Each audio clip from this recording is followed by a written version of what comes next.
Welcome into another video, you guys. I've got 6 sneaky players that you might be able to snipe in the later rounds of your rookie drafts. These guys, now that the NFL draft is over, I think these guys have a possibility, maybe not this year, but if you're definitely in the long run of a dynasty season, maybe somewhere down the line, you could probably get these guys almost free in your drafts to maybe see, hey, look, can they develop into something? So the first guy I want to talk about here is Javon Baker, the wide receiver out of UCF, ended up getting drafted over by the New England Patriots. And let's just be honest, there's not a lot going for the Patriots and the Patriots receiving situation. So Javon Baker could come in there, maybe even as the number 2 or number 3 wide receiver, and can make a name for himself. Let's just see what he did at UCF. Javon Baker ended up with 52 receptions for 1,139 receiving yards and 7 touchdowns. Now he is a 6'1" wide receiver. He can get the job done. He's available all around. I mean, I'm talking about on the outside, maybe even playing a little bit in the slot, going down deep. He can make some spectacular catches. Let's just dive a little bit into this depth chart to see where he can be. So if you look right here, we have Drake May. He is the quarterback that was drafted out of the University of North Carolina. Somebody you can, start to build around, right? Jalen Polk was a receiver that they took first. Javon Baker, I have him down here as the 4th wide receiver on the list. But somebody that I think that can make his name for himself, maybe even pass up Demario Douglas, and who knows, by the season end, maybe even take over for Kendrick Bourne. I think there's a good situation where there's 2 young wide receivers, a young quarterback, maybe they can all kind of gel together and become something into it.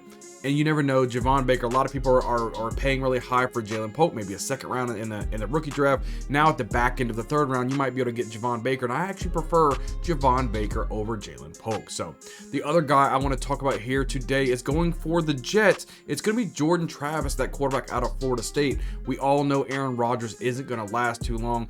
Hopefully he lasts at least an entire quarter this time. He only lasted a couple plays last season. If he ends up, retiring maybe after 2 or 3 seasons, we can almost see maybe like a Jordan Love type of situation. Let's just look at what Jordan Travis was able to pull off last season at Florida State. We see that he's a 6'1" quarterback, 2,755 yards passing and 20 touchdowns, alongside with 176 rushing yards and 7 rushing touchdowns. We have to remember, when Jordan Travis was in the lineup before he got hurt, he was phenomenal. The team was pumping on all cylinders, and I really enjoyed watching this kid play. Unfortunately, he got hurt, and once he got hurt, you saw the team going downhill. Let's just look at the depth chart real quick and see what the Jets have going for them. Like I said, Aaron Rodgers is definitely on the top of that depth chart for sure. Tyrod Taylor now the backup there, but I think given a little bit of time, Jordan Travis could end up sliding, maybe beating out Tyrod Taylor for that 2nd quarterback spot and eventually taking over for Aaron Rodgers. Breece Hall's obviously the running back there. They drafted a nice running back in Braylon Allen. Even got a nice receiver in Malachi Corley. So the Jets, they ended up doing some nice things overall to kind of build around their offense. Even though they had a lot of veteran leadership, I think that they're setting themselves up for success for later on down the line. So let's go move right along to the next guy we're talking about today. We're going over with the Baltimore Ravens, one of my favorite running backs, and Rashaan Ali. This guy is absolutely elusive. I love watching him run the football. Looks like he has good vision. Somebody that can take over for Derrick Henry once he's gone. I know a lot of people are talking about Keaton Mitchell. I know he has an injury problem.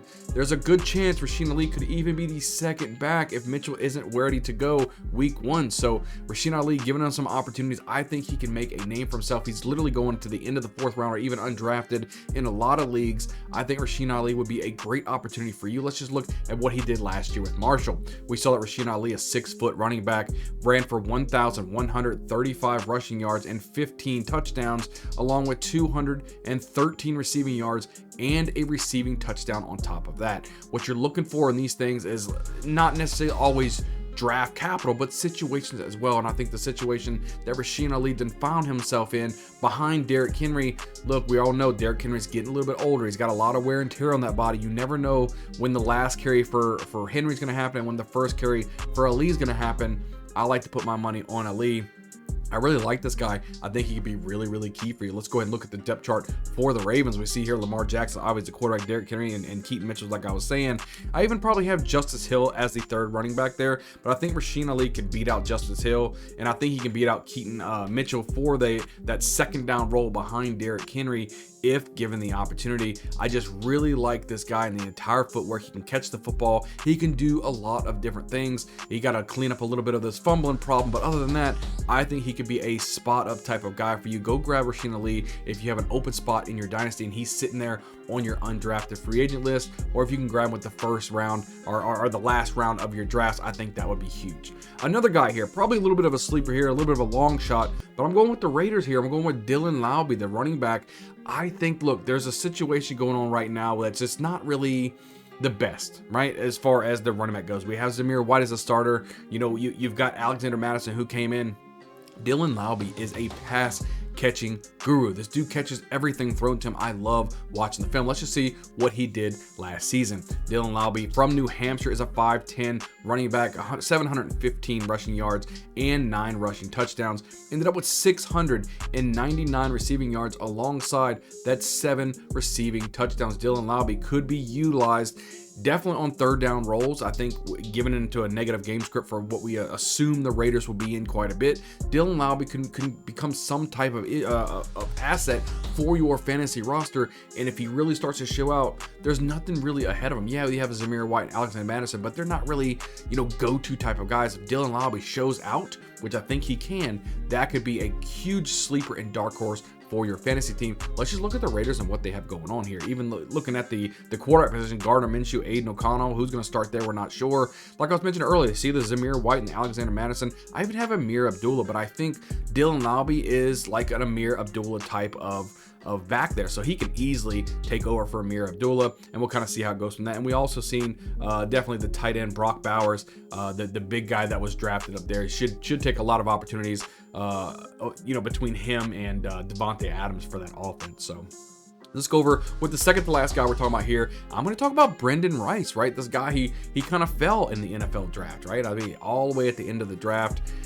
I thought he was going to go a lot higher than. I think his talent speaks a lot louder than that, and his father being Jerry Rice should have given him a little bit more credibility as well. So just looking at him from USC playing with Caleb Williams, he was able to produce some good numbers. Let's look at what he did. So we look at Brendan Rice here, 6'3" wide receiver, 210 pounds, 45 receptions for 791 receiving yards and 12 touchdowns on top of that. I do like the things that Brendan Rice was doing, right? If you think about a wide receiver of like an Isaiah Pacheco, right? How mean and how hard this guy runs.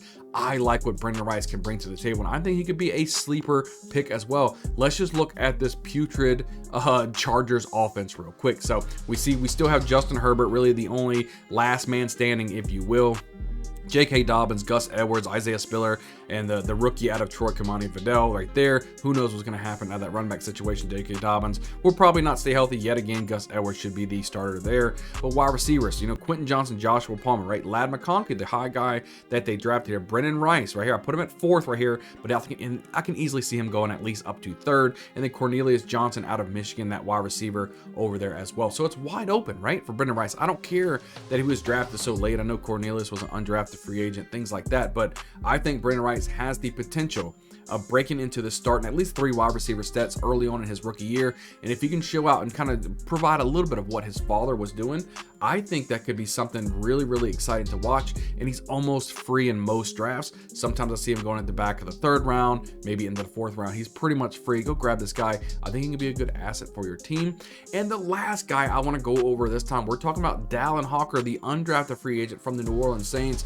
Let's just be honest with you. There's a little bit of a gap here. Who knows what's going to happen out of the Saints?